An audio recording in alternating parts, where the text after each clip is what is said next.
Bande dessinée, Angoulême, Bob Garcia, c'est le trio gagnant du jour. Ça va, Bob? Salut Christophe, super, en pleine forme. T'as vu, Florence Sestac a fait sa couverture aux couleurs du canapé de 9h50. Hein. C'est la classe, ça, non? Ça, si c'est pas la classe, quand même.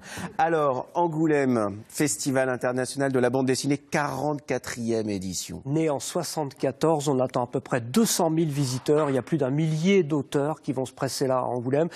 Différents endroits, des tas de conférences, des tas de choses. Et puis évidemment, une sélection de 42 bandes dessinées. Oui. Avec... On sera demain en direct d'Angoulême avec François Gibert et Herman, le président de cette année. Voilà. Et puis le président de l'année prochaine a été nommé puisqu'il a reçu le Grand Prix, c'était hier soir. Causé, on en parlait ici même.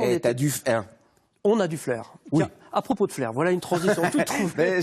J'osais pas le faire, mais bon. Tu me l'as quand même un peu lancé. Bon, bref, Harry Mixon, donc c'était le. J'osais pas le flair, nous dit Stéphane Le Script.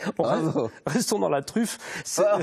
Oui, c'est la thématique de l'émission de ce matin. Florence Sestac, donc, qui a créé 4 ans avant le début d'ailleurs du festival d'Angoulême, en 70, son personnage a une sorte de synthèse de Harry Dixon et de Mickey, et ça a donné cette espèce de truc délirant qui s'appelle Harry Mixon. C'est génial, c'est à mourir de rire et ça ressort c'est une bonne idée. En synthèse chez Dargaud. Vous vous bidonnez du début à la fin. C'est génial. J'adore autant la fille que c'est. Ouais, et puis en plus, la fille est quand même. Elle est extraordinaire. Ah ouais, et puis forcément, on pense à Chigo, on pense à tout ça. Ça pétille d'humour, c'est merveilleux. Ça vient de ressortir chez Dargaud. Bonne idée. Et puis elle connaît bien le festival, elle en a été la présidente.